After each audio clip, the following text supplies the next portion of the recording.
Most people have the misconception that Instagram is easy to do, but the truth is there's a formula to an effective social media presence. The possibilities are endless if you can communicate with purpose. My unique formula is based on dialogue, relatability,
Hello, everybody.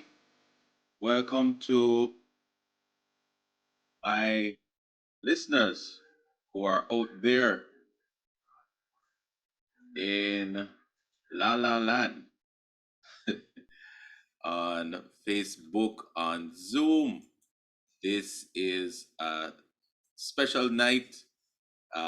We have a special guest of honor that I've been trying to get for a long while in a conversation. And we have just a few exclusive folks coming in to join this conversation on the Zoom. Consider yourself very special to be invited in this elite audience. And of course, the wider audience, you on Facebook, on YouTube. Yes, welcome to the Heart to Heart Talk Show, a show about faith, family, fitness, finances, a bit of fun. Where does this discussion fall tonight? It falls certainly in every area, I believe. Every area you can think of. This is a wide ranging discussion, yes, that we're going to be having tonight. Just to remind you, we have a number of activities coming up on the Heart to Heart Talk Show. I had said to you some time ago, we're going to touch this immigration crisis situation that's happening. The whole world of Jamaicans, diaspora, they are in fear. I hear that many Jamaicans are hiding. Hiding, can you believe it? Hiding. Some of them are having medical challenges because of what the fear. Not just those who are undocumented, but I hear the fear is going over to the undocumented side. Those with green cards are shaking in their boots because of misinformation, gossip, rumors, right? And the whole spirit of fear that's happening. So we want to be attacking that issue of the immigration crisis. We're going to be bringing in an honorary counsel based there in the USA, in Texas, is going to be guiding us through all that's happening, what you need to know, right? So I would advise you to get all your friends, all your family members, and I know that's most of us have somebody in the USA. Please get them on that program that will be happening the second Monday in March, we will be bringing in a lawyer, immigration consultant to talk about the US crisis. How can you solve your situation if you are in a complicated situation? We want to be helping you. As always, on this program, we start with prayer. We bow our heads. Lord, we thank you for your mercies. We thank you for your goodness. Thank you for life. Thank you for allowing us to come on this program tonight to discuss matters of importance. We pray you touch our mind, touch Matthew, touch his mind, touch his heart, strengthen him in his role. Lord, we pray for grace, we pray for wisdom, pray for the fear and the reverence of God to be upon us. In Jesus' name we pray. Amen. Praise the Lord. Okay. I told Matthew that this is a Christian program, so if you hear us praising the Lord from time to time, I know he doesn't mind. He's a man that was born in church. Matthew Stone, he is the president of the Jamaica Artificial Intelligence Association. He is a graduate of the University of the West Indies, Mona. He is an AI researcher, founder, CEO of Stone Technologies Limited, which is a robotics and AI company. And I first saw the work and worth of Matthew in the intelligence arena. You may recall a few years ago, for the first time, Jamaica saw a show with drones, a light show with drones that blew everybody away in Jamaica. It was done in the States, and everybody was wondering, wow, who did this? This is the man that brought it, was empowered by the Jamaica Cultural Development Commission to do this, and we saw a brilliant show. It took a lot, I'm sure, a lot of drones, a lot of intelligence artificially would have gone into making all those drones make all those patterns. Welcome to the Heart to Heart Talk Show, Matthew Stone. Thanks for having me. Night, everyone. Yes, sir. I have been pursuing this conversation a long time, and here we are. Much to be discussed. Much is happening around us. We want to jump in the issue. We only have maybe 45 minutes, an hour, that maybe we'll have with you. Sometimes we go to 4 hours on the show, but we won't stress you out tonight. Matthew, what is happening in the world? People are so afraid now. They're wondering if machines are taking over. This AI thing, AI, everything is AI. Tell us the history of AI through your perspective. Right. So, what most people may know as AI today is essentially chatbots. So I'm sure most of your audience and probably you have heard about ChatGPT, and we have, other variants of it since then, such as Claude. Google has one called Gemini. But essentially, that's when people hear AI these days, that's kind of what people are thinking of. You can basically ask the computer anything you want, and it can come up with an answer that it sounds like a human. You're almost talking to a human. The truth is, AI isn't a new thing. It's actually been around since actually the 50s. So the term was actually coined from 1950. Some researchers came together and came up with this term artificial intelligence. And in fact, we have been interfacing with artificial intelligence, more specifically what's called machine learning, which is all about essentially getting computers to learn from the data that we produce on a daily basis. So for example, anytime you go and say Netflix and it somehow knows what movies you want to watch, or anytime you go on Amazon and it somehow knows that you wanted to look at that specific product, all of that is actually AI and machine learning in action, which essentially is all about using the data that we as humans create on a daily basis. So every time you go on, say, social media, you make a post, that's data that you're creating. And the computer can learn from this data to be able to learn patterns and make predictions. Matthew, I'm convinced that the machines are listening to us. Because I've had conversations with my wife, Right. or I've had conversation in my house, and all of a sudden, Matthew, I have seen these products in my on my TV, YouTube, or on my phone. What is happening? Well, they actually could be. A lot of these social media companies take not even social, just tech companies in general take a lot of liberty in how they gather data from you. That's why you have to be very careful when you're reading these very long user agreement forms. When you Mm, just sign on to a website, you have to really read what you're agreeing to. Because you could mm, literally be agreeing to your voice being captured without you even knowing it. So your phone actually right now is even actively listening to you. If you have a Amazon Alexa, it's actively listening to you. mm, And they can, so these companies, they're all about trying to put ads in front of you so that they can make money. All right, because big companies pay them ad revenue essentially. And they have to try to get as much information from you as possible so that they can deliver the right ads to you.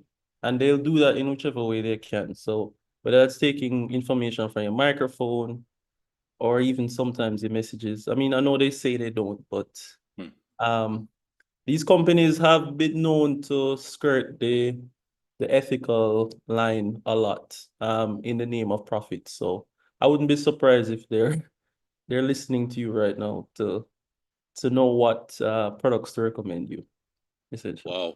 So you're saying, Matthew, every time I have internet access, there is a portal or a door open for the capitalists, the money making people, the marketers to capture my data, whether put my photo out there, put my voice, Mhm. search for something. You're saying I'm leaving a digital record. I've heard about Yeah, people saying that you whatever you put out there remains out there. Talk to us a little bit about how yeah, how that happens. right. So the internet has a way of tracking you, right? So you have these things that we call cookies. You Mm, probably have seen whenever you go on a yes. site and it gives you a prompt like, do you accept all cookies? And most Mm-hmm. people just click accept because they want to be able to use the website. But this is sort of how these companies track you throughout the use of the internet.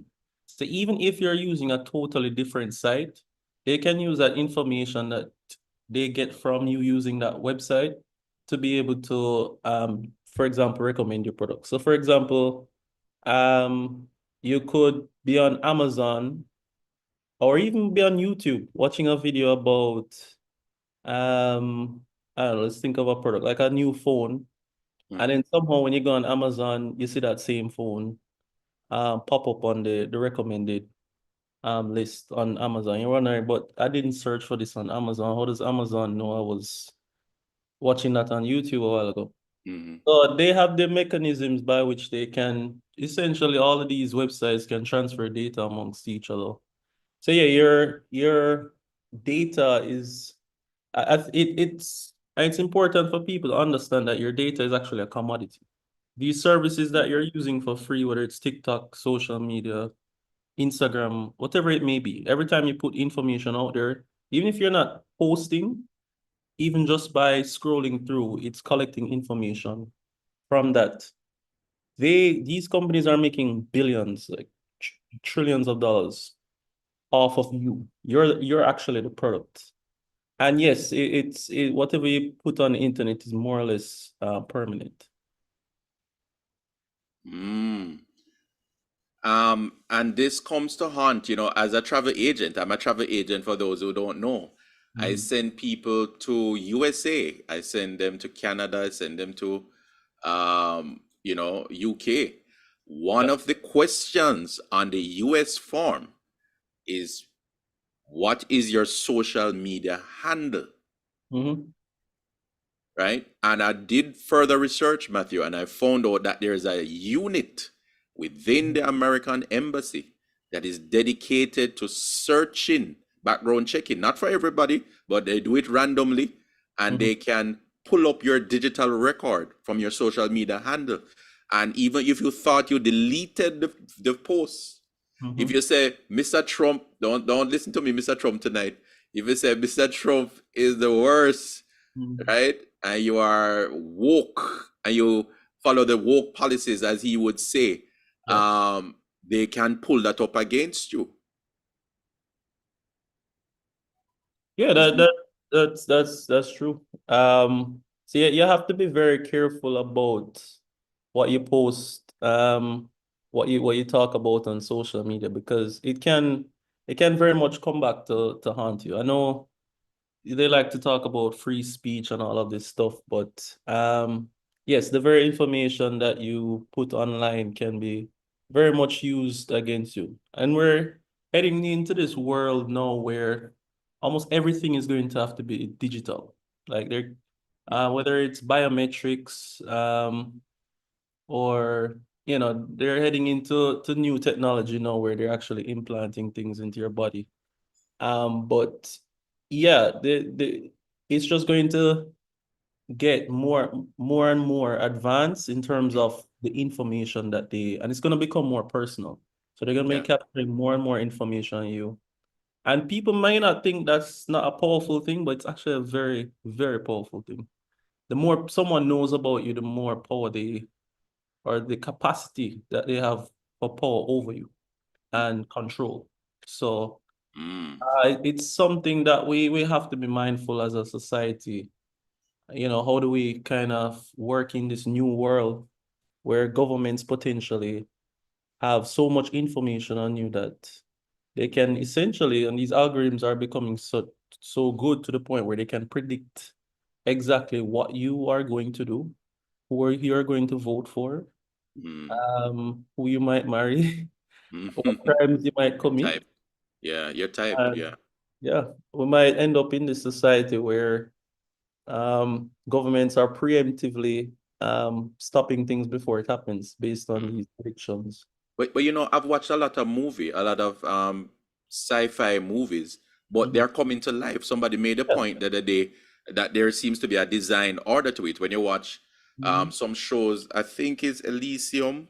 There's a show I've watched also recently that the computer is programmed to pick up patterns of social behavior, errant behavior, so criminal behavior, and it weeds out the weak, weeds out the criminal ones, the errant ones, and it tries to create a perfect society.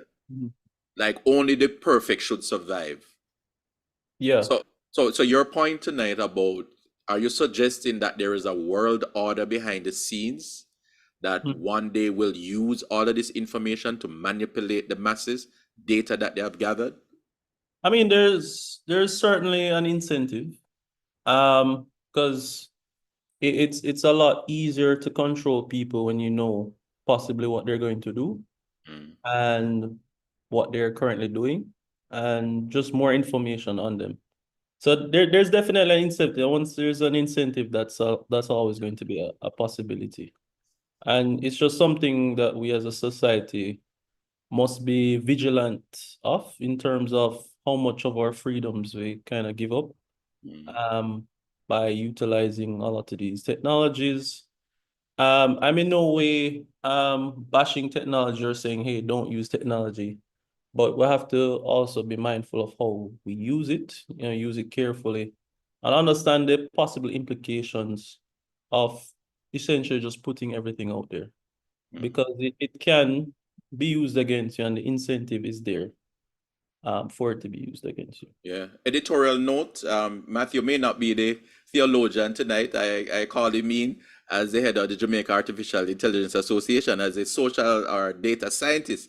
But I have the right to jump in with editorial notes. So I'll jump in with the editorial note that we believe as a Christian talk show that this AI move, algorithms, data, all of that will feed into the prophetic fulfillment. Revelation, book of Revelation speaks about a time coming when nobody on the earth can buy or sell without a mark on their hands.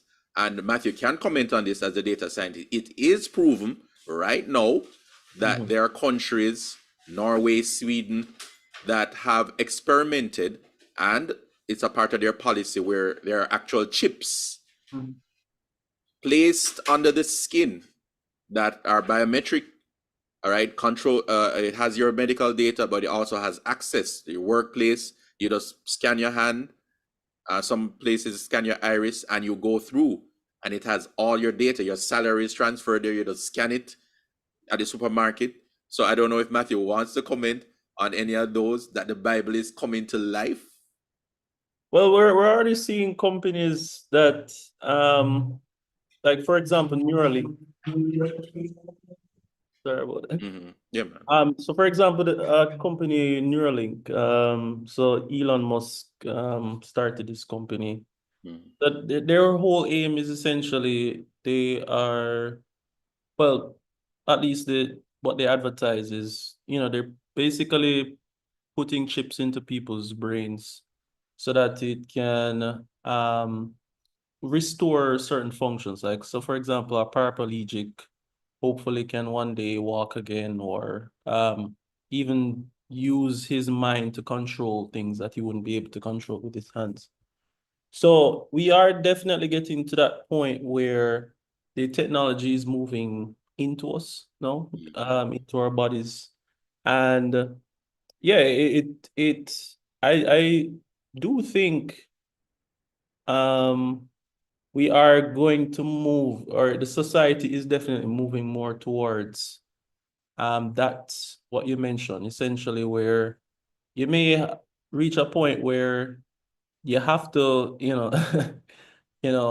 or governments essentially require you to have a certain device either, in your body to, for example, to for economic output, for like buying goods and services. So it's definitely, you're seeing signs of it, and it's definitely a possibility. Yeah. And it's already plausible because there's a national identification system, NIDS, very controversial in Jamaica, but has been established, I believe, in Estonia and various European countries where there is a single number system that identifies a person, and that is used to replace all other data. So all the information about the person is contained through that numeric system.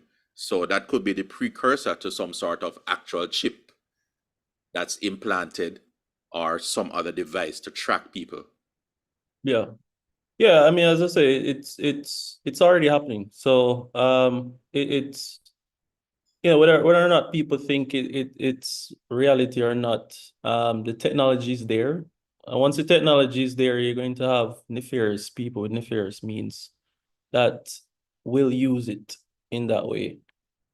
So we have to, as a society, be careful. We just have to be vigilant. I'm not necessarily about fearing technology. I'm more about being vigilant. Just ensuring that we try to preserve our basic freedoms as much as possible. I'm always on the side of preserving our basic freedoms and less government control. But yeah, the technology is definitely there, and I mean, we even saw during the COVID pandemic a real sort of I don't want to use social experiment, but a real example of what can happen when governments have a strong incentive to essentially spread a certain message. And just, as a society, we have to be careful in terms of the information that we take in, as well as we have to question everything. I even tell, because I teach students up at the university as well, that to always have a critical mind, always question everything. Don't just take anything someone says to you and take it as gospel. Try to logically reason it out and see if this is something that works for you. Yeah. We saw, Matthew, also how AI plays a role in politics, Right. influencing opinion, shaping opinion, and getting people to vote, especially in the American elections and the Russians. Do you want to comment on your knowledge of what the Russians did? Yeah, Or so allegedly. in so this was before Donald Trump got elected the first time. So it's around 2015. So there's a company called Cambridge Analytica. So essentially, they're what you call a data mining company. Essentially, they gather a lot of information on people, and then companies can use that data to essentially make predictions.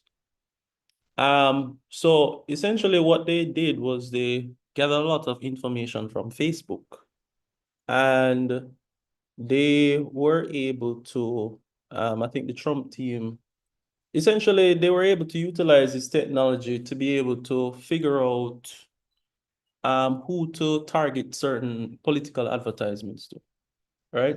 And there are many claims as to this having a large impact on the result of the election.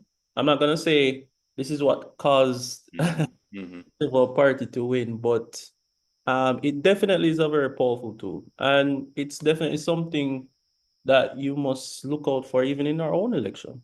The generative AI, what we call generative AI, is this ability for AI to create new information. So we're not talking about taking information from people now. So we're talking about AI now creating new information. And with generative AI technology, it could literally create a fake video of, say, Andrew, Prime Minister Holness, or the opposition leader saying something that he didn't actually say. So something that we call deep fakes. It's almost like a fake video of an important person or a public person saying something or doing something. So a political opponent could literally use an AI generated video, create them the video of the person doing something, like accuse them of doing something, create the video of them doing it with the AI generated video, and will look exactly like you can't tell the difference between if it's real or fake. And even if the person denies it, there's a saying that a lie goes around the world several times before the truth makes one trip. Yeah. So even if the person denies it and it comes out that it wasn't actually the person, the fact is it's out there, it's on social media, people are going to share it, and the narrative has already been played out, and things like that can definitely swing an election. It was even used in the recent election where there's an ad, like an AI generated ad of like Kamala Harris saying stuff that she didn't say. So yeah, it's definitely already being used So hold on, Matthew. Folks, if you're just joining us, we're talking to Matthew Stone, head of the Jamaica Artificial Intelligence Association. He's saying to us tonight, it's possible for somebody to go on your Facebook, Instagram profile, take your photo, and also find a way to get your voice. I hear that they're in America, they call people and they're answering and they record the voice. And so all the inflections of your voice, the tone, everything is cloned. You're saying people can clone your picture and your voice and make a video, put you in compromising positions and places, Matthew. And give you a 10 baby mother and create 10 babies that look like you. Yeah, you'll be surprised what's possible with the technology. Like literally, you could take a few photos or even a few videos that you may have posted on your social media, and I can use that even today, right now, and put that on someone else's body, or essentially just make it look like you're doing something that you weren't actually doing. Maybe put you in a compromising position, or committing some illegal acts. And that alone may be something enough to warrant an investigation and destroy your reputation. So yeah, the technology is out there for that. So give us a 1-2 on that. Number one, personal protection. How do we guard against that? Two, from a legal standpoint, because I know the lawyers, they have a way of investigating who are the people that are called to investigate, whether this is real or fake, contrived. How do we guard against that?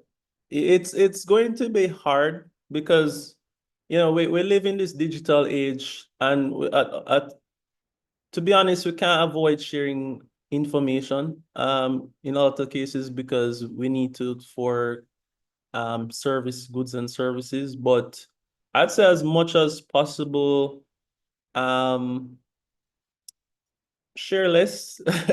Maybe you don't need to be putting out so much video, because the point is the more information that you put out there, it is easier. It makes it easier for you to be able to use the technology to essentially create fake videos or pictures of you. The less, the harder it becomes. But the more data you put out there, the more videos, the more voice notes, especially videos. That's really the damaging one. More pictures you put out there, yeah, it becomes a lot easier then to use the technology to make you look like you're doing something that you're not doing. And people may think that, oh, it's not gonna reach me, it's only gonna be like a politician or a famous actor, but it can happen to anybody. And as the technology improves, more people are gonna get access to it. And somebody one day maybe trying to commit some vengeful act against you could possibly create a video of you doing something that you would have never imagined yourself doing. And as I said, that alone could be enough to destroy your reputation. So we have to be careful about the information that we put out into the public. In terms of what can be done about it, see, that's the thing as well. Sometimes it's hard to even know who started it, because the video could be out there and you don't even know where the source is. So you can't even punish the people that may have started spreading. It could have started spreading from the dark the dark web, which makes it a lot easier to trace a source. But yeah, it's hard to even say or hope for somebody to get punished, because anybody could have posted it, reshare it, and the laws should, as much as possible, try to deter people from that. So one of the suggestions I made was to, especially when it comes to political ads, ban the use of generative AI for that. So especially if it is done by one of the political parties. I'm sure if the laws don't exist right now to ban the use of that, a political party out here or a representative of a political party is going to use generative AI at some point in this coming election. Yeah, I'm almost sure of it. So from a legal perspective, if a video is called into question and you are called as an expert to give an opinion on it, technically, how would you go to assessing whether this is real or fake?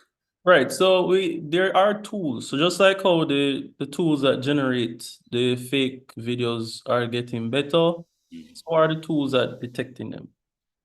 But I would not put my 100% trust in that, because, as I said, these tools are getting so good, even the tools at detecting them are missing the correct classification of whether it's fake or not. And that's just the case with anything AI generated, whether that's works of art or literature. It's becoming harder and harder to know what is real, and that's the world that we're heading into. It's gonna be hard for us to tell what's the difference between real or fake. It's what you call the uncanny valley, where we're really heading into that fusion of reality and the virtual. So it's gonna be hard to tell what's real, what's fake. You can end up with a case where you have whole social media profiles that are simply AI generated. I have people following them. Maybe you have a whole political party started by an AI generated persona. Or you might fall in love with a girl on AI breast, AI bottom, AI sexiness. Yeah, that's already happening. They're creating Not to you, Matthew. they're creating robots for that now. So yeah, we're heading into that era where it's gonna be hard to tell what's real or fake. You could have a case where you get a phone call from what you think is your mother, or what you think his loved one, and it will literally sound exactly like the loved one. And you share all this information with the loved one, maybe banking information. And scammers are even using that right now. Mm-hmm. Technology right now to steal information from people. So we have to be very careful. Again, even sharing information with our loved ones over the phone or even over social media, because they may not actually be who you think they are. They Yeah, might yeah. actually be a fake persona. So yeah, Mm-hmm. we have to be very careful. Editorial note again. That's why, as Christians, we believe in being led by the Lord. The Holy Ghost, the Spirit of God, is your only hope in a world where the fake and the real, can be distinguished. It's only spiritual discernment really can help me not stand up in a court of law, but in your own personal life. Let me just side eye the chat over here. Colleen saying, when the service is free, you are the product. Yep. Yep. True. When you don't know, knowledge is power. Someone is asking, can we sue persons when they do this, make fake videos? Matthew is saying, can you find them to sue them? Yep. And most people who do that are not even rich. These are broke people who have nothing to do, idle people. Yeah. If you sue them, you won't get anything. Yeah, exactly. And as I say, once it's out there, like reputation is a hard thing to get back. Once it's ruined, it's pretty hard to repair it. Yep. So yeah, the fact that it's even out there in the public, the damage has probably already been done at that point. Suing or not. Well, someone is referencing the Donald Trump saying things about Jamaica. I've seen this thing going around. I haven't investigated it, but I think people are Yeah. saying that he said he wants Jamaica to be a state or something like that. So that must be fake, right? I don't see why Trump would even want Jamaica. Jamaica don't even want Jamaica. Eh? I don't know about that. Yeah, we I know he wants saw the Canada. story, but I don't know about the truth of that. Yeah, yeah. Most of these videos, sir, but sometimes you can use your natural eyes and look. So it just look fake. I've seen so many videos on, and it's only when I look in the chat they're saying it's fake because you look at the water, right? Yeah. You look at the sky and Well, yeah, again, like we right now, probably you can to a trained eye, you can pick up a little details that are a bit off. But as I say, it's gonna get to a point where you can't use your naked eye to tell the difference. You will not be able to. Like you cannot. It's going to be that good. You will not be able to tell the difference between a real person and the digital virtual persona. yeah, yeah. Yeah. I watched a movie the other day, and maybe it was at the end of it I realized I was watching a AI thing. I don't Yeah. remember the name of it, but there had some shooting thing in it, some space thing. It was kind of futuristic, but it was so real. And I realized it's so cheap for them in the industry. They don't have to pay any actor, they don't have to feed them. Mhm. They just do whatever coding. Yeah, Uh, even something like movies, you're gonna see more movies being acted by virtual personas. yeah, yeah, yeah. Someone is referencing the case with a certain bishop in Mhm. America and Diddy, about being, shirtless in bed. So Yeah, they're doing it with, with prominent figures. right, yeah. Mm, Yeah, nobody is immune. yeah, immune to that. Like anybody, it can be used against anybody. Okay. There was a video. You're aware of the video with a certain legal luminary dance into a video with Vibes Cartel when he was freed? Okay. Yes. Must have been fake. That must have been fake as well. So the question the person is asking, what's the real purpose of AI? Can't we live without it? So I want you to go into the pros and the cons. Pros and cons. Okay. So the purpose of AI, essentially, the aim of the technology is to automate human tasks. So, if we think about human technology, where it's come from, a lot of the things that we started out using a lot of our hands, a lot of physical labor to get things done. As we get into like the industrial age, steam engines, electricity, things have started to become more automated. We have machines now doing the work for us. We're now in what you call the information age, the data age. So essentially everything is about capturing information from us and then using that information to help make our lives easier. So back in the day, if you wanted to find the nearest, say, Starbucks or directions to your nearest KFC, Mm-hmm. you had to take out a map and had to be looking around the place for that. Or you had to use your muscle memory. Or if you're going to a new place, you just kind of have to ask for direction and hope Mm-hmm. somebody gives you the right the right directions. But now can go on Google Maps. Everybody now can go on Google Maps, type in a location and literally give you turn by turn where to go. So in terms of the benefits of the technology, it's really all about making our lives or trying to make our lives a lot more efficient, a lot more easier. So less manual and more automatic. Mm-hmm. The downside to that is to be able to create such technology, it has to get it from somewhere. That information has to come from somewhere. And where that information comes from matters because AI systems can be susceptible to what's called bias. So for example, if I were to create a system, a facial detection system that I'm going to use at an airport to automatically detect criminals, for example, right? Mm-hmm. But let's say the information I used to train the system only had, for example, Black people as criminals in that information set. We end up in a case where that bias now comes over to the AI system where it's only picking up Black people as criminals and, you know, all the different races, they get off scot-free. Mm-hmm. So that's one of the dangers of AI systems, if not built properly, is bias.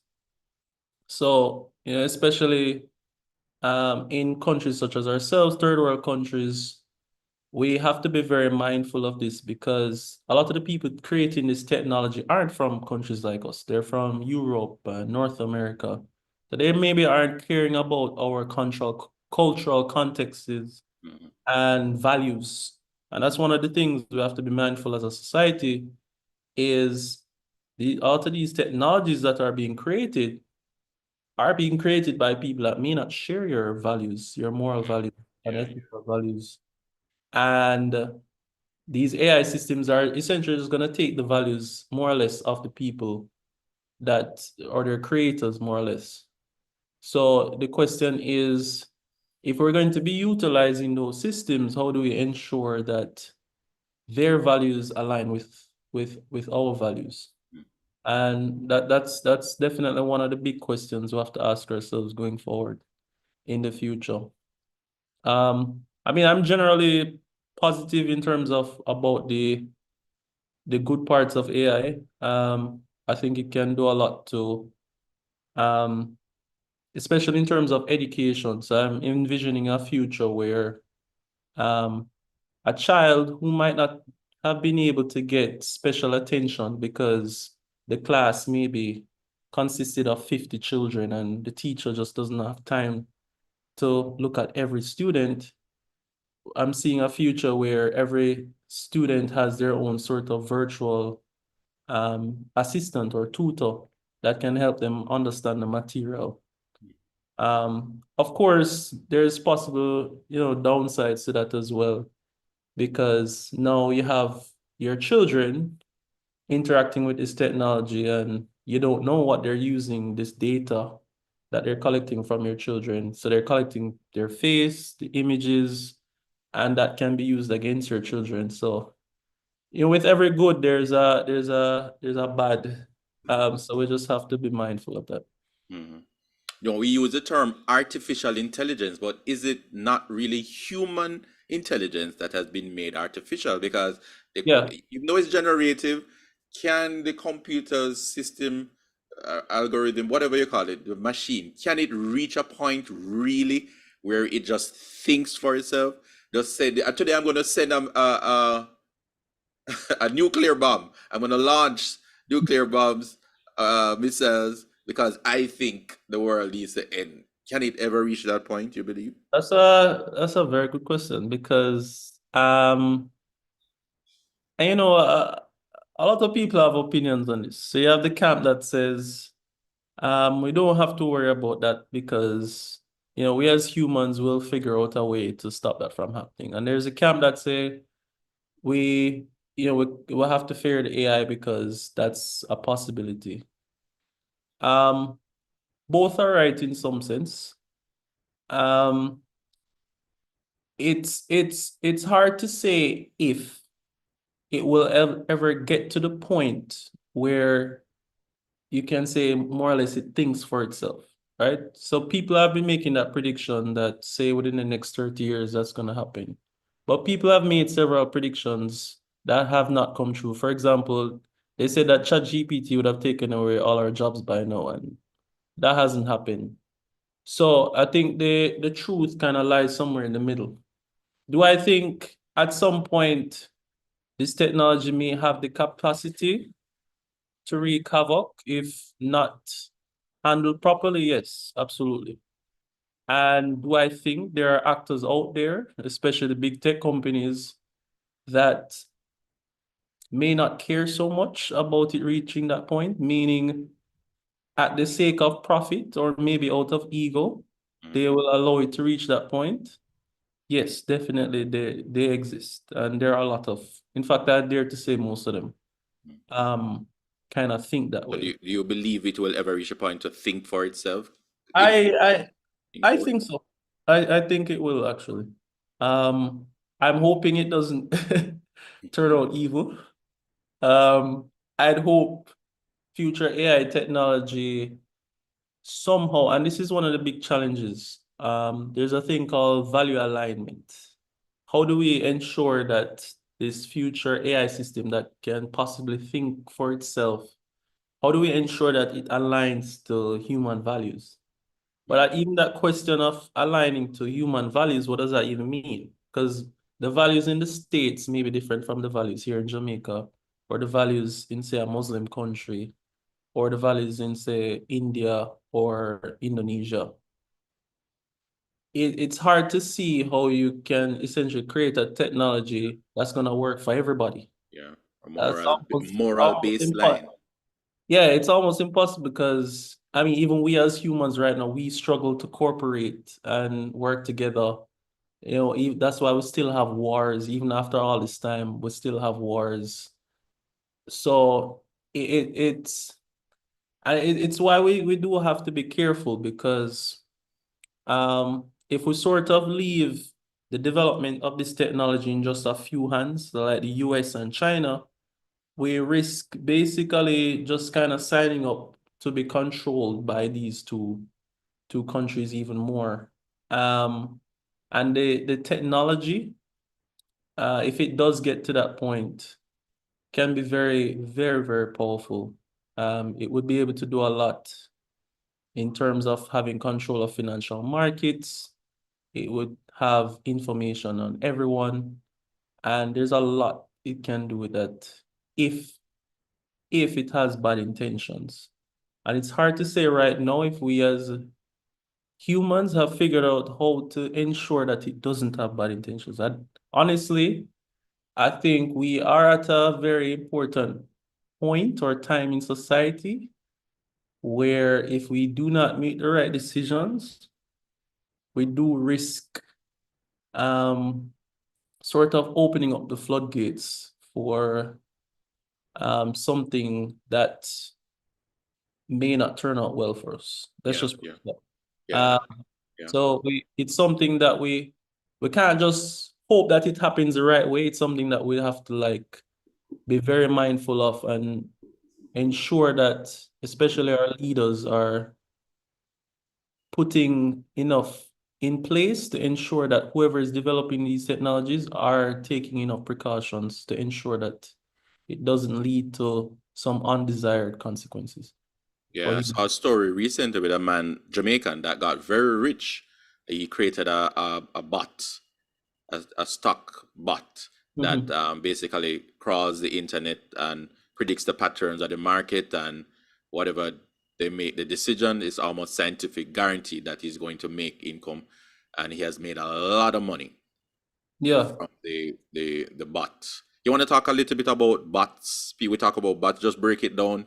Everybody, there are bots among us. So a bot is essentially a software robot. Essentially, it has some level of what we call agency, so it can act on its own or it can perform some specific function on its own. So a lot of what we call these bots, they exist on the internet and they're able to essentially gather information from the internet to perform some function. So even the bot that you mentioned, which is a financial or trading bot, it can gather information on the financial markets and then from that make predictions. You're gonna have, going forward into the future, you're going to have bots for almost everything. A bot that shops for you, right? You basically wake up and say, hey, find me some new outfits, and it just goes on to the website, finds it the best deals, puts a cart together, uses your credit card information, buys it for you. You just wake up and the packages come to your door. You're gonna have bots. Don't tell my wife that, please.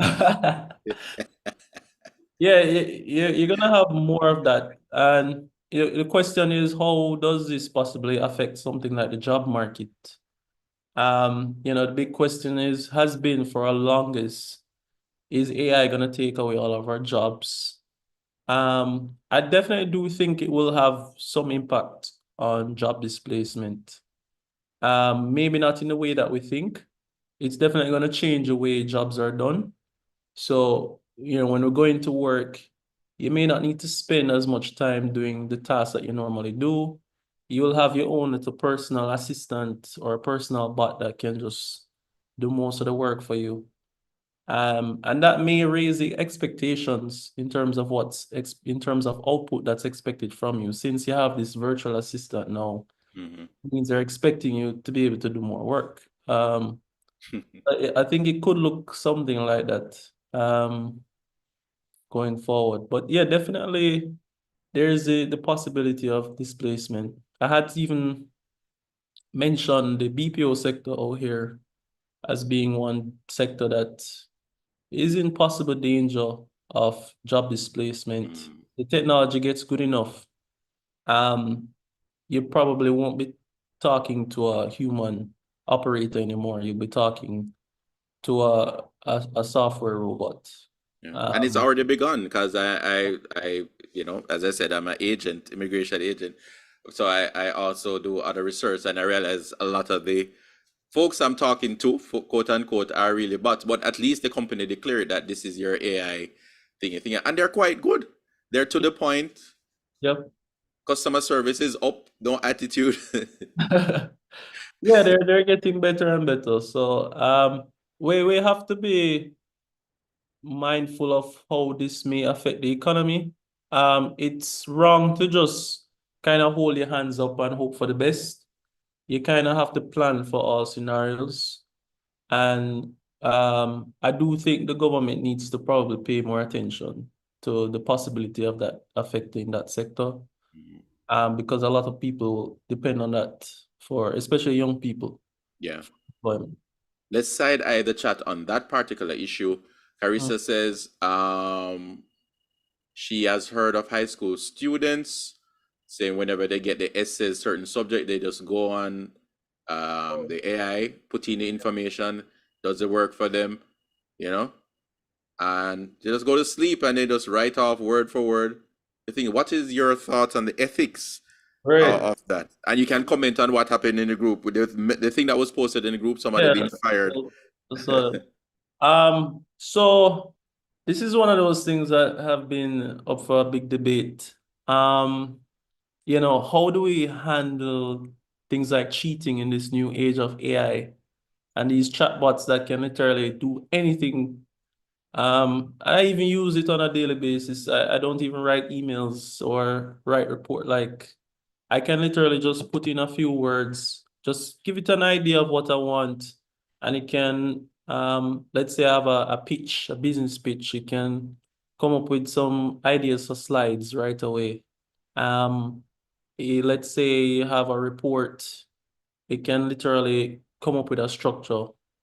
I am on the side of, so kind of right down the middle. So there's a camp of ban the use of it in schools altogether. So tell students don't don't use AI in schools.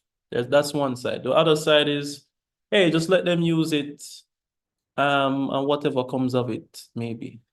I think I'm somewhere in the middle. So I would want um students to be able to use, because it's technology. Technology, it's inevitable. So students will, in this new world of AI, they will have to interact with it anyway. So I would not say ban students from using the technology. What I would advise is educating the students on how to use it properly.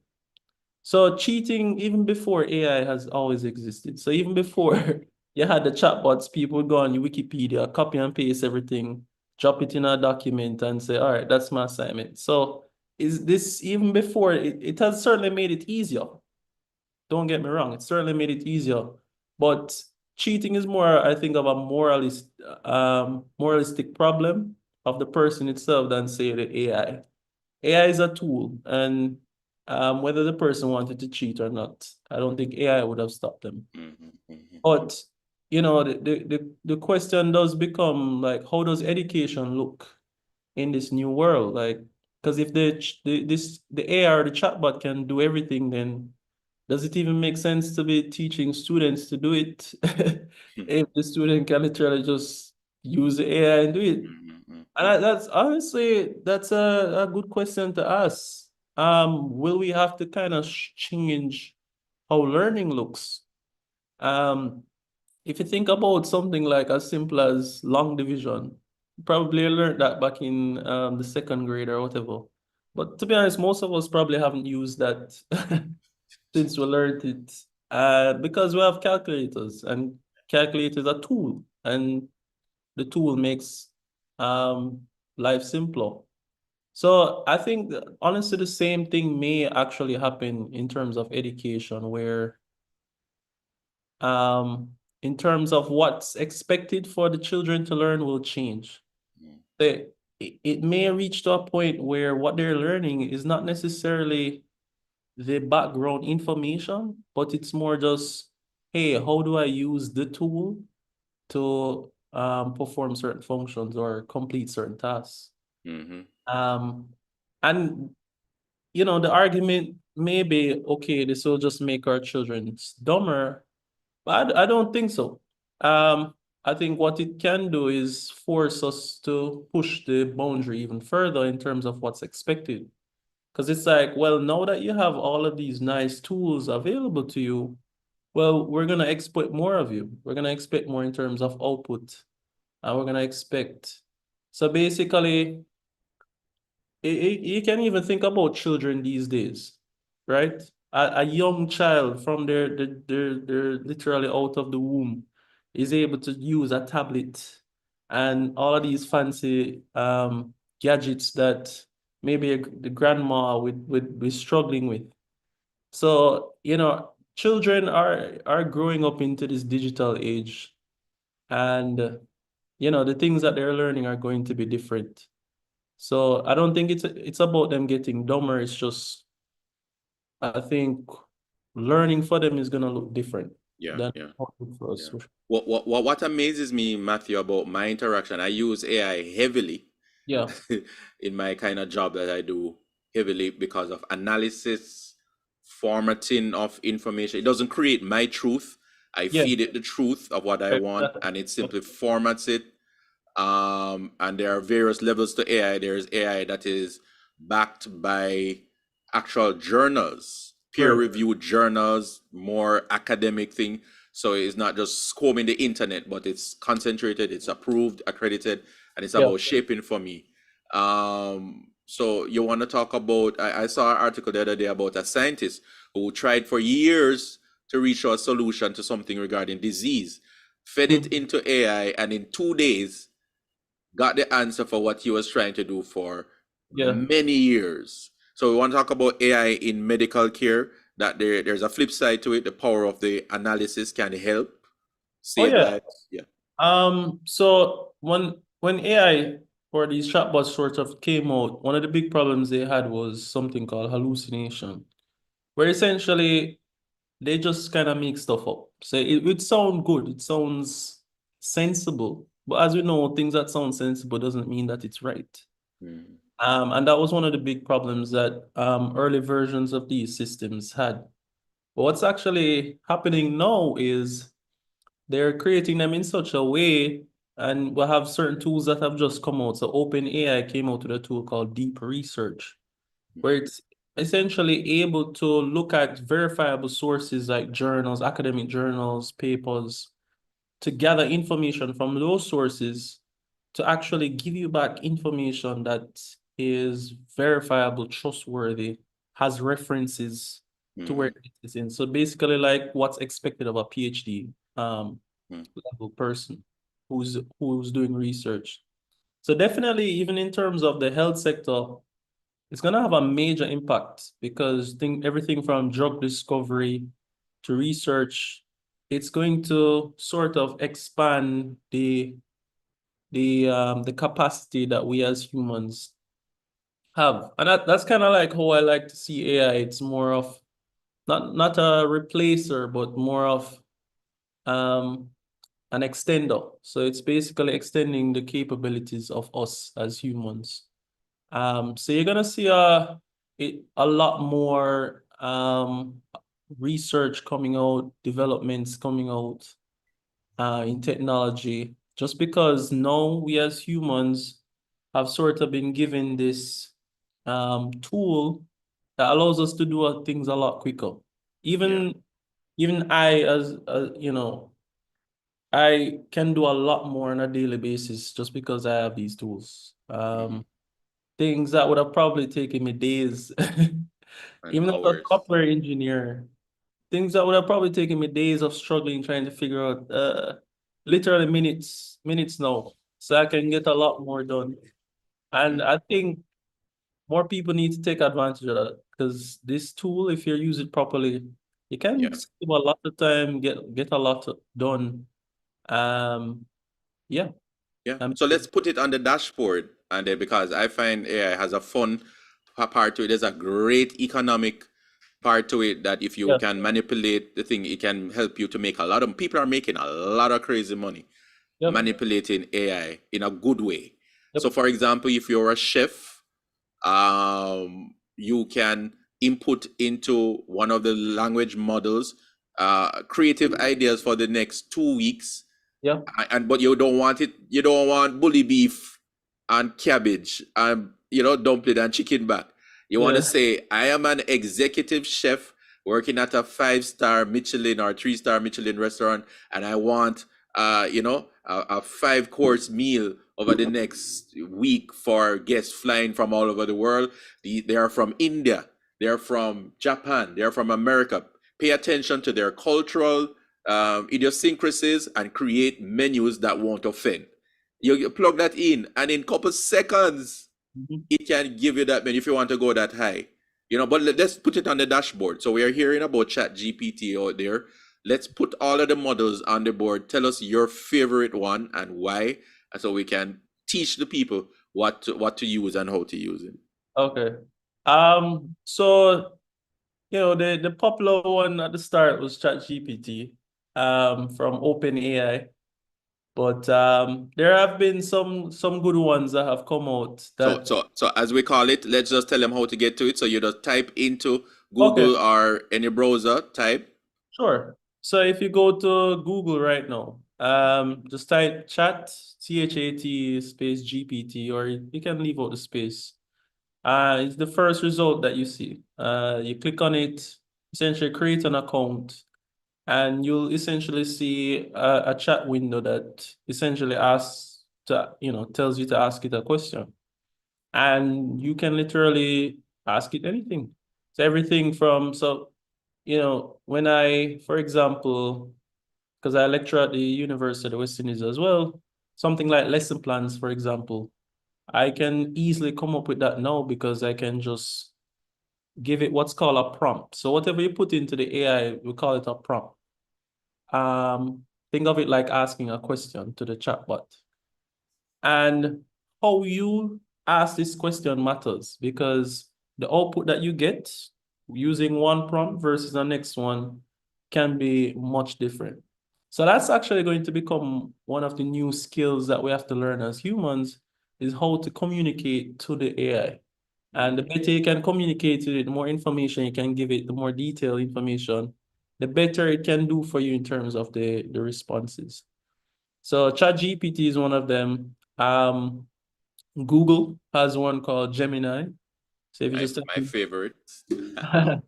so if you type in Google Gemini in Google, it comes up. What Google is doing, so there was a question as to whether Google is far behind in this AI race. But what Google is actually doing, they're slowly integrating AI into a lot of their services.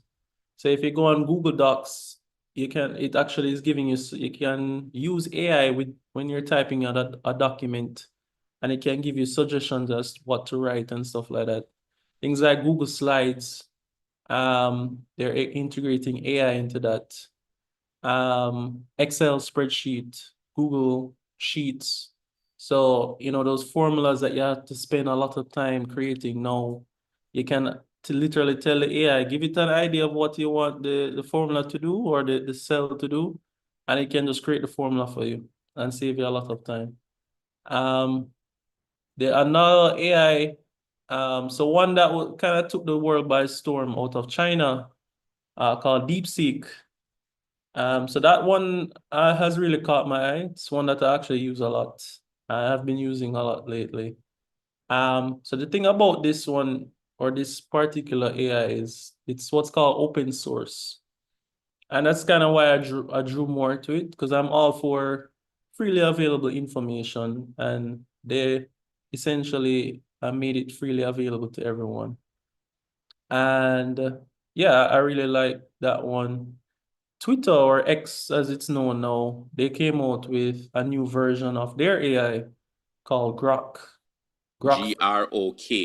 Grok. So if you actually go, anyway, actually, if you just go on Google and type Grok, or if you have an X account, you can use Grok for free. It's really good. It's really caught up to the big players now, and I actually have been using it a lot.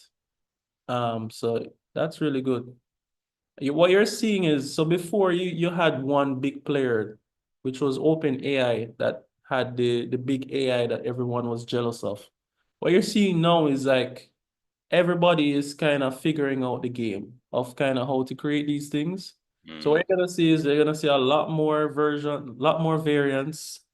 It's gonna get a lot cheaper because there's more competition, which is good for us as consumers. And it's gonna be a lot more accessible, easier to use. Yeah. OpenAI was charging $200 a month for one of the tools they recently released. I think a company the other day just released the same thing for like free. So yeah, the competition is heating up, and that's good for us consumers because that just means that we're gonna get a lot more cheap stuff. Yeah. And for those who are into more academic research, let me pose Perplexity is a big one. Yeah. And a lot of talk about Perplexity.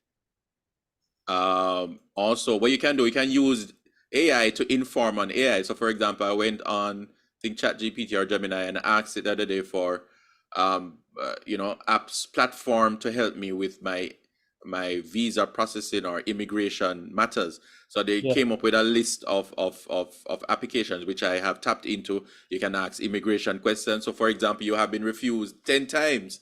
You can type, I have been refused 10 times and I'm from the island of Jamaica. And these are the questions they always ask me. What can I do for my next thing to get an almost 100% guarantee chance of getting my next visa? Yeah, I'm Mm. giving away that free tip. So it can actually coach you. In fact, I saw recently, Matthew, where you can prompt it to tutor me, Mhm. to ask it to create a tutor course on any matter. So, for example, once again, economic empowerment. You're good at something, but you need to get better. So you prompt it to tutor you on a particular subject. But I think, Matthew, we can say that they should pay attention to verifiable sources. Yeah. That does, yeah. So even something like knowing the law or knowing because legal jargon is hard to understand. And most people don't know the laws on the books. Mhm. And if you don't, it risks you risk getting abused by people who know the law. And one of the things we did as the JIA, we were able to essentially get all the laws in Jamaica, extract the data from that, and we created this thing called a law bot. So even right now, you can go on WhatsApp. Probably put the number in the Yeah, just tell me the number and let me just put it in the chat. yeah. Let me. You're hearing, folks, all of you who have law problem, husband problem, wife problem, land problem, whole heap of land problem in Jamaica, Matthew. Whole heap of dead left and never sort out. You can type all your legal issues into a bot created by the organization, Jamaica Artificial Intelligence Association, led by Matthew, and all your legal issues will be handled. So we don't need lawyers anymore. So it's 876 508 508, 1160. 1160. All the lawyers hate me right now. Yeah. So yeah, just you can literally use it on WhatsApp. Just ask it any question about Jamaican law. Even the other day, I wanted to register a company and I had some questions about what forms I'd need, and it was able to tell me.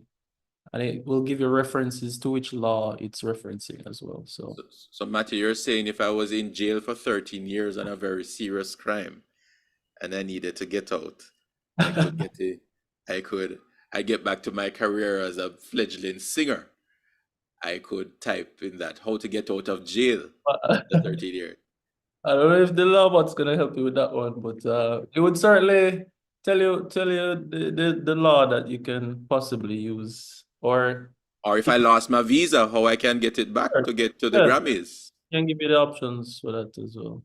Or even if you got like a traffic ticket or a fine that you think was unreasonable, Yes. I've used it or asked it questions on that before, and it's helped. But Interesting. I think importantly, one thing I want to get across with this whole AI discussion is I know we've been talking a lot about chatbots, but that's not the only thing we should look out for in the AI space in the coming few years. There's a lot of work being done in the humanoid, the robot space. Mm. Companies have been pushing out. Yeah, I was going to talk about that. Yeah, go Yeah, ahead. the companies have been pushing out robots, and their dexterity and flexibility is becoming more and more human-like. So we Wow. could be seeing a future where probably you have a robot maid in your kitchen. Did you Help say mate or maid? maid. That too. Well, that helping to cook dinner. Yeah, a lot of companies are pushing in that direction. Yeah, yeah. I guess the moral question becomes, when they become or the intelligence becomes so advanced where it's almost indistinguishable from a human, how do we treat them? Are we treating them like machines? Do we treat them like humans? If I were supposed to deliberately attack a humanoid machine, is that a crime now, or is that just like me playing with a toy? I think that's a question that we as humanity, we're gonna be struggling with that going forward. You may have some new laws around that actually. I don't think we'll struggle very much because I say the world is prepped towards that system because Yeah. dogs is now a crime to Yeah. mistreat dogs. They're called emotional support animals. So there's a whole heap of protection for dogs, Mhm. cats, pets. So I think the same, Matthew, will obtain for humanoids. So what I wanted to ask you about that was Yeah. this whole concept I've seen in the movies, and I believe maybe experiments are being done called sentient memories, which means Mm. that the feelings, the emotions of a person like me, they Yeah. would try to transfer that to a robot. So when Right. I die, that robot will live on with my Um, memories, my mannerisms, and all. Is that a real thing? well, companies are certainly heading in that direction. Does the technology exist right now? No. But we are seeing a lot of advances, and we've seen that with the Neuralink company that I had mentioned earlier, where, when they sort of put these chips in your brain, I definitely foresee them being able to sort of map all the memories at some point where they can possibly, if they figure that out, sort of transferring that to another human, or for example, a machine. Mm-hmm. It's within the realm of possibility for Yeah, sure. yeah, And I yeah. could see that within the next probably decade or a few like that being the next major push. The Yeah. question as to whether this person, if it has all the memories, all the likeliness of the other person, that's again a whole other um question that we as humanity are going to have to struggle with. Mm-hmm. But yeah, it's whether it's possible, I think so. I think definitely, even without like physical machines, if you think about the concept of a metaverse, um, I think we are going to sort of move into a society where we have, you have the physical world and then you have the virtual world, right? So what companies call a metaverse. So you have Mm-hmm. these virtual personas of you that exist in sort of this metaverse. Um, so that's another thing to possibly look out for going forward. Yeah. As we wrap up, Matthew, we're gonna invite persons to use the raise hand icon. You can ask Matthew any question. Matthew, tell us a little bit about the national artificial intelligence policy that you're working on, and about your organization, some of the stuff that you guys are doing. Right. So I started the Jamaica Artificial Intelligence Association, honestly, mainly because I foresaw a moment like this, especially in our country. I understood that AI was going to play a very big, important role in society, and I wanted to ensure that Jamaica would be able to properly navigate that space going forward. I knew there were a lot of people in the country that had that same passion for AI, but there wasn't a common community. So the idea was to create that community. And we at the JAIA, our mission essentially is want to spread AI awareness across the island, so have more people know about the possibilities of the technology, the good things, but also be aware of what the bad, and if not used properly, what can result. So we host workshops, we host competitions. We want to do more of that this year. So have more debates, discussions like this, so that we can get more opinions of the wider Jamaican society and how we think AI should play a role going forward. Because it's gonna require everybody, not just the government people, not just the academic people, everybody, whether it's in the faith, in the religious, whether it's lawyers, whether it's doctors, everybody is Mhm. gonna have to come together to figure out how best to integrate this into our society. Mhm. With regards to I think you're referring to the AI task force report. Yes. The government has a national AI task force. So I've worked with the minister responsible with that. Essentially, the point of that document is to give a set of policy recommendations to the government as to how AI should be integrated into the Jamaican society. I had a chance to discuss that report with a few of the other members on Saturday, and we sort of went through the different points. And we definitely saw areas where the government has definitely started to think about how we can start to use AI in society, especially in education. 'Cause I think one of the recommendations they had was to essentially make AI and coding a part of the national curriculum going forward. So that's probably something to look forward to. They want to also create AI hubs and work with universities to create these AI spaces. Mhm. So, I hope it's something the government follows through on, because, we have this tendency to be more observers of technology rather than active players in the field. So I'd hope government puts a lot more initiative behind that, because this thing is moving fast, so we have to move with the times as quickly as possible. Yeah.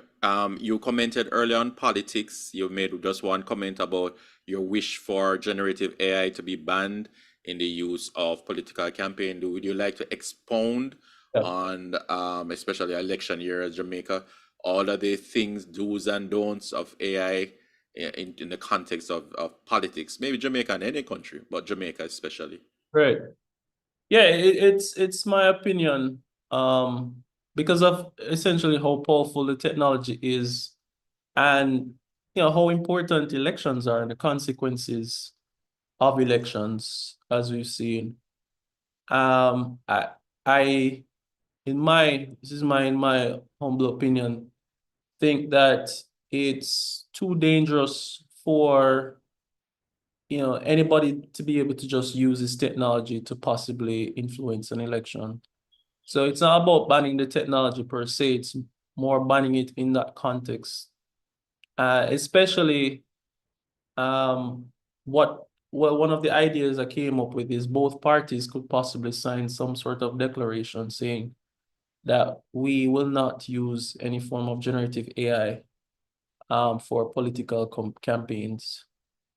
I think that would be good for the country to know that both political parties are on the same page with regards to that, because it can be used to sway opinions and possibly deceive the electorate. Would you be willing to play the vanguard role in this election in terms of the AI, ensuring that it's not used? Well, I would definitely be open to being the voice of reason on that. As I said, I'm fully aware of the consequences of of the use of that technology, improper use of that technology. And I would definitely not like to see it be used for political campaigns, especially if the intention is to deceive the electorate for political gain. Would you like to have legal powers to enforce any fines, punishments in regards to misuse of AI in Jamaica? To what extent? Well, I don't think I need to have any. Or there needs to be a body in Well, that? yeah, definitely. I think that was one of the recommendations in the task force report. It was more like a medium to long term, but I think that's something that needs to be installed right now. So, an independent ethics body that is monitoring the use of AI in our upcoming elections. I think that's a great idea. And yes, if you are found to be using it, especially for the intention to deceive the electorate, then yes, you should be fined heavily for doing so. Okay. Interesting. Folks, do you have any other questions apart from the many comments and questions in the chat?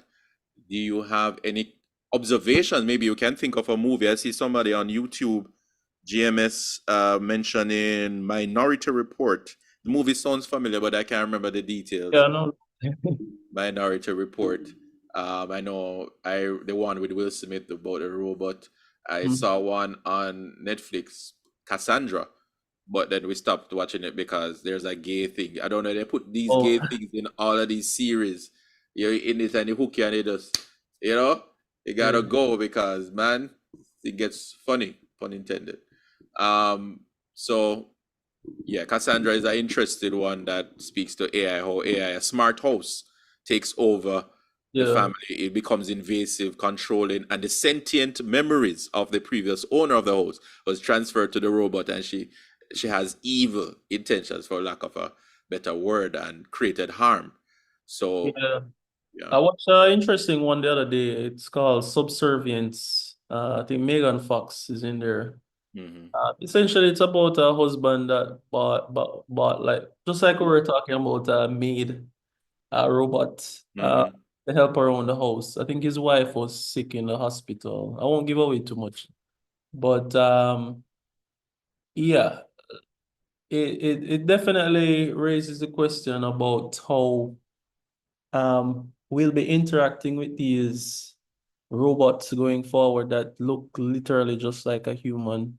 Hmm. Um, you With know, silicon skin. yeah.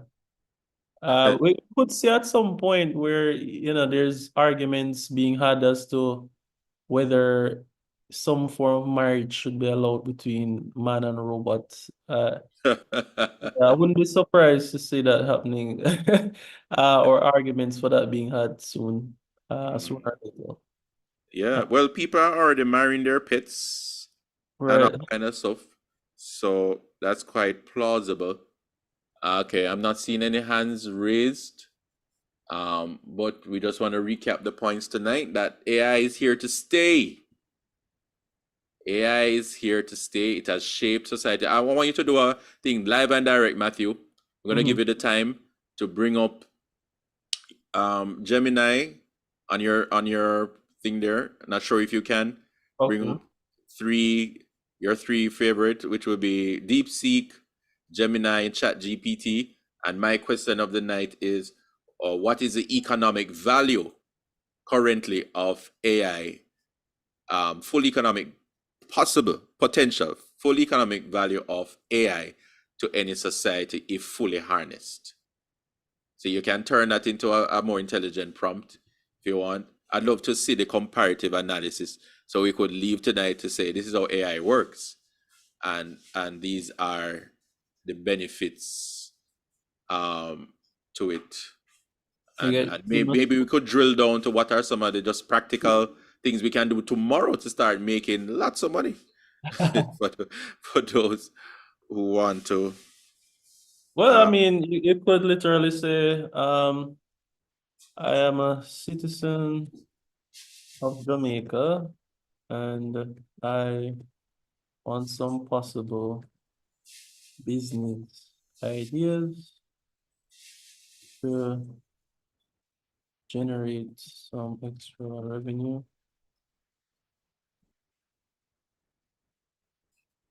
Could you give me some ideas? do you want it to say using AI?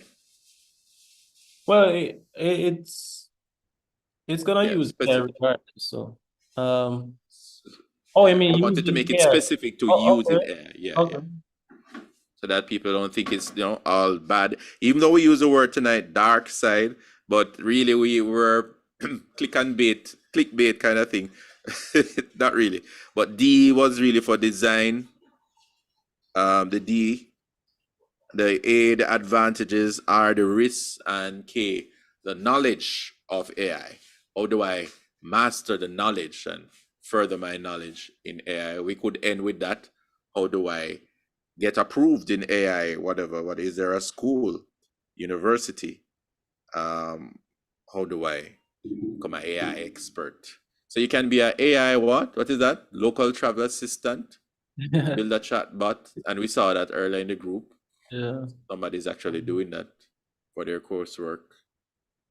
So the key to using these tools properly is to be more specific in terms of maybe there's something personal that you want. You could even say, you're not a technical person, so you could say You want something that doesn't require much Yeah. technical. Well, hold on there. I like that one. You said number 5, Yeah. offer resume enhancement service. So you could post a weak resume into ChatGPT and say, strengthen this. Oh yeah.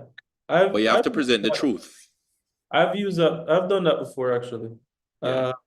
So to help, reformat resumes and stuff like that. So yeah, it's definitely very poor because you can upload files. So the other day I had to go to the doctor for my knee, and I did an MRI, so I got an MRI report. Yeah. But a lot of this stuff is medical jargon. I didn't understand most of it. So I literally just uploaded the report here, so you can just upload a file. Yeah. And I just asked it, hey, just explain. I think I have the chat response here. Yeah, I literally just uploaded the report and I just asked it, hey, just explain what's going on here and tell me what this means. And it literally read it and gave me a good explanation. In fact, sometimes, Matthew, what I do with it, I say, talk to me as if I'm in grade whatever, 1, a teenager. So you can tell it at what level to break down. Yeah. So there are skills to prompting. Yeah. So you can essentially tell it how you want to respond to. You can give it an example. One of the good ways of using it is give it examples of how you want it to give you back information. These are things that can help it bringing back the information that you need. Yeah, yeah. So this is ChatGPT. You also have Gemini.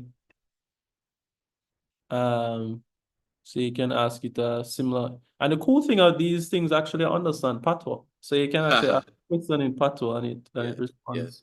In fact, I encourage persons to download the ChatGPT app. Yeah. The actual app is more interested than the browser because in the actual app you can talk to it and it talk back to you. That's safer for you when you're driving. You know. And it talks in the patois. You can ask it to speak to you in Jamaican patois, and it's very good.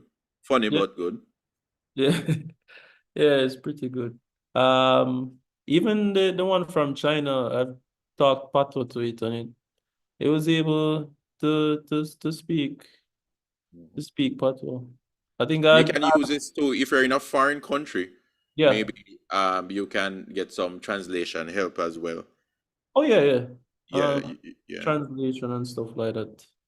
The only downside to DeepSeek, if you ask it questions related to the Chinese government, probably. And I say, that's the thing with these AI tools, that's why we have to be very careful and ask the question, who created them? Because they will literally inject their own biases into these systems as well. So for example, a lot of these companies that create these tools come from like the Silicon Valley, right? Which those areas tend to be more liberal minded and stuff like that. So if you were to, I think at one point, especially before this recent election, if you were to ask it questions about Trump, it would literally avoid it altogether or say, hey, I'm not answering the questions I about tried. Trump. I saw that. Yeah. But if you ask it questions about any other, like Kamala Harris, it's free to say, hey, yeah. So that's literally the human bias at play right there. Because it's not the AI doing that. The creators literally told it that, hey, anything about Trump, do not answer. In fact, you can fool it. I know I heard of a funny story. That guy who, there was something illegal that he wanted the thing to tell him how to build. Yeah. And, the straight question was the artificial intelligence say, I am not allowed to that because that. So he rephrased the question in another way. And it asked him, what are the ingredients for baking such and such? And it gave him the answer. So there was definitely ways to fool these things to go around some of these guardrails. Yeah. I see Janique asking, can I use any of these platforms as a side hustle? So yes, but it depends on which. So, Janique, just post what kind of side hustle. Let's see how we can amplify the hustle. Mm-hmm. All right. So post it. Give us an idea. Nadine, I believe Nadine is on your exec. I'm not sure. I think she's in the group. If it's that Nadine, not sure. I'm just gonna say, give me some, so, you can just ask to give you some general business ideas. Let me see. Nadine has concerns about using Lawbot in terms of personal data being stored, reused without your permission. Yeah, we're not storing any personal data. So the information is passed directly to the service, and so we're not storing, Yeah. or we don't tie that information to anybody personally. And the question can be asked generically, so you don't have to say your Exactly. name and Yeah, the situation. precisely. You know. So we don't tie it to your number or your personally identifiable information. All right. So let's bring up back the screen, Matthew. Janique is saying what's trending. So let's do that prompt. Trending. I guess I don't know at what level business idea, but maybe just I don't know if you how you want to target it. Trending business ideas. I don't know if you want to target it by gender, country. Well, I'm asking if you can just give me some general business ideas that don't require technical knowledge. Okay. This is Airbnb short-term rentals. Maybe we should say unique. Import. Okay, we can. You're in the prompt more, so can you give me something more unique? Let's see what it comes up. A mobile beach concierge service. Offer tourists a VIP beach experience by providing rental beach chairs, umbrella, Wi-Fi, hotspots, and snacks. Subscription box for Jamaican products. Curate and sell. You can share. You can show us on the screen. Oh, you're not seeing? I'm not sure if I'm. Folks, if you're seeing, just let me know. You're seeing. Okay, they're seeing. Oh, You're sorry, seeing. my thing was. All right, let me bring. I have too many screens. Sorry. Mobile coconut and fresh juice bar. Set up a stylish mobile cart selling fresh coconut water. Okay, let's say they did it. What is this? Chat GPT sending you to the roadside. Set up a car. I'm sure. But Matthew, let's use this verse number 3. I think they need to know it can create images. So ask it to create an image. Generate an image of number 3. So maybe you could use that for your marketing, for your flyer. I'm sure it's not going to be the regular Jamaican cart. Maybe something modern.